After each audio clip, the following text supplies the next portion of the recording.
आत्ताच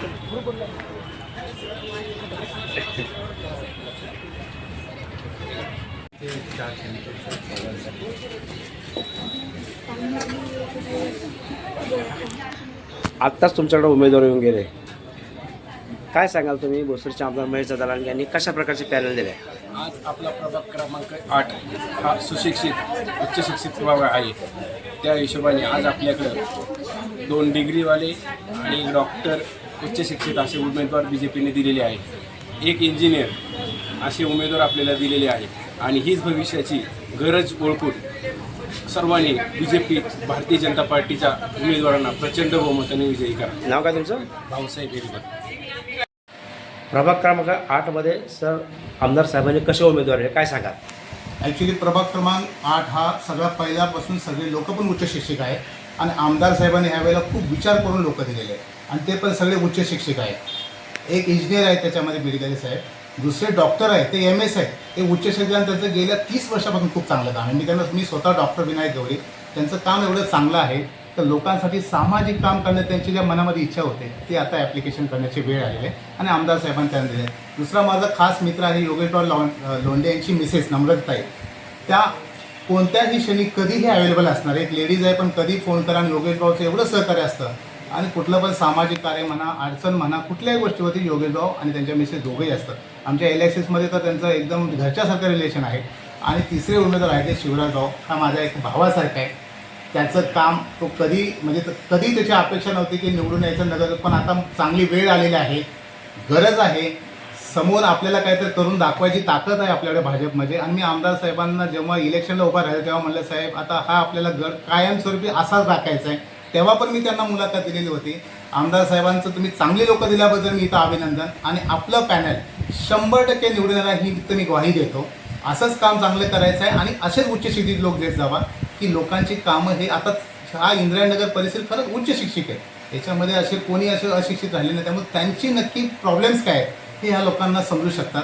म्हणून आमदार साहेबांनी ह्यावेळी दिलेलं पॅनल नक्कीच चांगलं आहे आणि 100% निवडून येणार.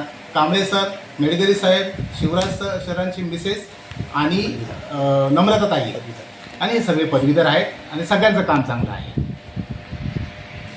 तुमचा या प्रभागाविषयी तुम्ही आता बोललात, या प्रभागाविषयी तुमचा एकदम दांडगा परिचय आहे. तुम्ही चारीला एकदम जवळून ओळखता. प्रत्येकाचं एक दोन वाक्यात तुम्ही मला हे सांगा. एकदम चांगला प्रश्न विचारला आहे. असेच प्रश्न विचारायला मला पत्रकार आवडतात. हा योगेश भाऊ लोंढे साहेब आहेत आणि यांचे मिसेस आहेत ना, यांचं पर्सन टू पर्सन रिलेशन चांगलं आहे आणि समाजासाठी झटणारा माणूस आहे. यांना एकदम जवळून ओळखतो. आमच्या डॉक्टरांचे वाढदिवस आम्हाला लक्षात नसतात पण त्या माणसाला लक्षात असतात. ते सेलिब्रेशन करायला आमच्या घरी येतात, असा आम्हाला अनुभव येतो. शिवराज हा तळागाळातला कार्यकर्ता आहे. त्याचे नातेसंबंध एवढे चांगले आहेत शिक्षित आणि त्याचे आरोग्य कॅम्प वगैरे असं पहिल्यापासून सोशल ॲक्टिव्हिटी चालू असतात. आम्हाला बोलवतात डॉक्टरात इथं आपल्याला कॅम्प घ्यायचा आहे आणि लोकांसाठी काहीतरी करायचं आहे. मेडगिरी साहेबांचं काम म्हणजे मला सांगू शकत नाही, एवढ्या वर्षापासून ते काम करतात. गार्डन्स म्हणा, पाण्याचे म्हणा, हे सगळे विषय मेडगिरी साहेबांनी केले. इंजिनियर माणूस आहे, कॅल्क्युलेटेड माइंडेड आहे. आणि आता आमचे राहिले कांबळे सर. कांबळे सर हा माणूस असा एवढा भारी बोलायला आहे सर, अशा माणसाला शोधून काढणं ह्याच्यामध्ये सरांचं कौशल्य होतं. इतक्या वर्ष खेड, आंबेगाव, राजगुरुनगरचे पेशंट ॲक्सिडेंट व्हायचे, यांच्याकडे यायचे आणि हे बरे झाल्यानंतर जायचे. फक्त बरे होऊन नाही, ते हॅपी जायचे. सरांनी डिस्काउंट वगैरे अशा गोष्टी देत आम्हाला स्वतः अनुभव आहे. आम्ही कोणताही गरीब पेशंट असतात आम्ही हक्काने सांगतो तुम्ही कांबळे सरकडे जा, तुम्ही झोपून गेलाय पण तुम्ही उठून जाणार, याची मी ग्वाही देतो. असे दोघंही सगळे म्हणजे हे असे चारही जे उमेदवार आहेत सगळे उच्च शिक्षण चांगले आहेत. तुम्ही मेडिकल क्षेत्राशी निगडीत आहात, म्हणजे डॉक्टर आहात, त्यांच्या स्वभावाविषयी काय सांगा? सर ह्या माणसाचा स्वभाव आहे, आम्ही म्हणजे उदाहरण म्हणून सांगतो की एक पेशंट आमच्याकडे अशी नेहमी तिथे गुडघे दुखायचे आणि तिला काही औषध दिलं ते बरी नव्हते होत. सर्व डॉक्टरांना मी दाखवलं, आम्हाला चॅलेंज म्हणून म्हणलं आपण एकदा सरांकडे पाठवूनच देऊ. ती आजी अशी होती की तिला एकदा सरांनी बोलले, सरांनी त्यांना काय बोललं, काय केलं काय माहीत नाही, पण ती नंतर म्हातारी आमच्याकडे फक्त आमच्याकडे तिळगुळसाठीच यायला लागली. अशी मध्ये पेशंट म्हणून यायचीच बंद झाली. ही त्यांच्या बोलण्यामधली जात आहे. पहिला हा पेशंट हा मनाने बरा करायचा असतो, नंतर ट्रीटमेंट करायचं असते. हा त्यांच्यामध्ये खराच एक चांगला वाटाणे असा पॉईंट आहे. आता महानगरपालिकेची निवडणूक जवळ आलेली आहे. या 15 तारखेला महानगरपालिकेची निवडणूक आहे. आता प्रभाग क्रमांक 8 मध्ये तुम्ही राहता. कसे उमेदवार दिलेत आमदार साहेबांनी? उमेदवार तर खूप छान आहेत आणि मेन म्हणजे कांबळे सर आणि त्यांचं शिक्षण आणि आपल्याला आपल्या या प्रभागमध्ये असे नगरसेवक हवेत, की जे सुशिक्षित असतील आणि चांगलं काम करतील असे नगरसेवक हवेत. जेणेकरून त्यांना नॉलेज असेल आणि चांगलं काम करता येईल. गरीब आणि सगळ्या लोकांसाठी चांगलं काम करता येईल असे नगरसेवक हवेत. आणि कांबळे सर तर खूपच चांगले आहेत. त्यांच्या इथं हॉस्पिटलमध्ये माझे सासरे ॲडमिट होते आणि त्यांना पॅरालाइजचा अटॅक आला आणि त्याच्यामुळं ट्यूमर म्हणून ट्यूमर झालेला होता त्यांना आणि तपासणीसाठी ते बरे झाले होते त्याच्यामध्ये आणि त्याच्यानंतर त्यांना आहे ना तपासणीसाठी सरांच्या इथं नेलं आणि कमरेत दुखत असल्यामुळं आणि सर आले खूप धावपळीत आले. हातचं काम सोडून ते बघण्यासाठी आले आणि तेव्हा बघितलं. पण दुर्दैवाने त्यांना नाही काही करता आलं आणि त्यांना अटॅक आला तिथं. आणि सरचे आणि माझ्या सासऱ्यांचे पण बरेच चांगले संबंध होते आणि माझे सासरे बौद्धाचार्य होते आणि सर पण खूप चांगले म्हणजे माझे सासरेच नाही तर कुठलेही पेशंट असो सरांच्या हॉस्पिटलमध्ये ते खूप चांगलं प्रतिसाद देतात आणि लोकांना आपुलकीने सांभाळतात आणि काळजी घेतात त्यांची, विचारपूस करतात, कुठून आहेत, काय आहेत आणि जर तुम्हाला काही पैशांचे प्रॉब्लेम असतील तरीही सर तुम्हाला मदत करतात. आणि त्याच्यानंतर माझ्या मुलीचं सुद्धा तिथंच आहे ना हे झालेलं हाताचं ऑपरेशन झालेलं, तिचा हात फ्रॅक्चर झालेला, ऑपरेशन झालेलं. सर खूप छान आहेत आणि सरांना खूप चांगला प्रतिसाद द्या आणि चांगल्या मताने निवडून द्या आणि आम्ही सुद्धा देऊ.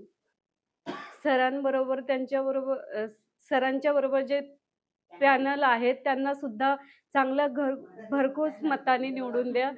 नाव काय तुमचं? माझं नाव प्रतिभा सचिन नरवाडे. उषा निळकंठ पाटील, कुठले तुम्ही? जळगावचे. किती लोक आहेत घरात तुमच्या? 3 तीन 3 माणसं. हं, माणसं 3 आहेत. सगळे 2 कामाला आहे? हो. नाही, तुम्ही- दोघं मग? कामाला आहेत ते. तुम्ही घर घरी काम. असता? हं. ह्या प्रभागामध्ये निवडणूक आता कसे उमेदवार आहेत काय सांगाल? उमेदवार एकदम छान आहेत. असेच उमेदवार पाहिजे होते.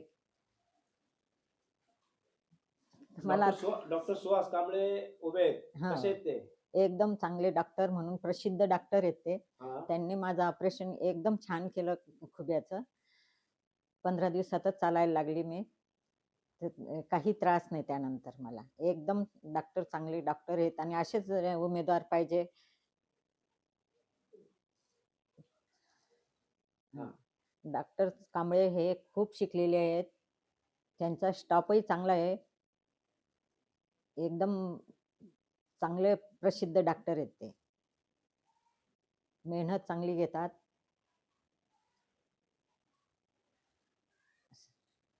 सगळ्यांनी आम्ही सगळेजण त्यांनाच मत देऊ हीच आमची अपेक्षा आहे परमेश्वराजवळ. तेच निवडून यायला पाहिजे अशी अपेक्षा आहे आमची आणि परमेश्वराजवळ हीच विनंती करतो आम्ही की ते पहिल्या नंबरने निवडून यायला पाहिजे आणि त्यांच्या ग्रुपमधले सगळे लोक निवडून यायला पाहिजे ही अपेक्षा आहे आमची. सुहास कांबळे जे आता प्रभाग क्रमांक 8 मधून उभे आहेत, त्यांची एखादी काय आठवण तुमच्याकडे आहे का? मी मेडिकल व्यवसायामध्ये मागील 12 वर्षापासून आहे. ह्या सरांना सुहास सरांना मी 12-13 वर्षापासून ओळखतो. खूप तळागाळातून माणूस आलेला आहे आणि सर्वसामान्य माणसासाठी झटणारा माणूस आहे. मी स्वतः भरपूर पेशंट पाठवले त्यांच्याकडं. काही पेशंटकडे पैसे पण नसताना त्यांनी विदाऊट बिल ऑपरेशन करून ट्रीटमेंट दिलेली. मी स्वतः साक्षीदार आहे त्याचा. तुमचा एखादा काय अनुभव घरातली? स्वतः माझ्या मुलीचं ऑपरेशन झालं होतं. खूप क्रिटिकल ऑपरेशन होतं. सरांनी कमीत कमी 8 ते 10 तास ऑपरेशन करून ते सक्सेसफुल केलं आणि आत्ता माझी मुलगी मागील 6 वर्ष कंटिन्यू नॅशनल बॉक्सिंग आहे. तिच्या पायाचं ऑपरेशन झालं. आम्ही होप सोडले होते ऑपरेशन झाल्यानंतर, पण ऑपरेशन झाल्यानंतर 6 महिन्यानंतर ती परत जी स्पोर्ट लेवलला गेली. आता ती पुढच्या वर्षी इंटरनॅशनल खेळण्याच्या तयारीत पण आहे. हे सर्व श्रेय मी सुहास सरांना देतो. अजूनपर्यंत गेलं तरी तिला नावानुसार ओळखतात सर. नाव काय तुमचं? भाऊसाहेब वेलवर.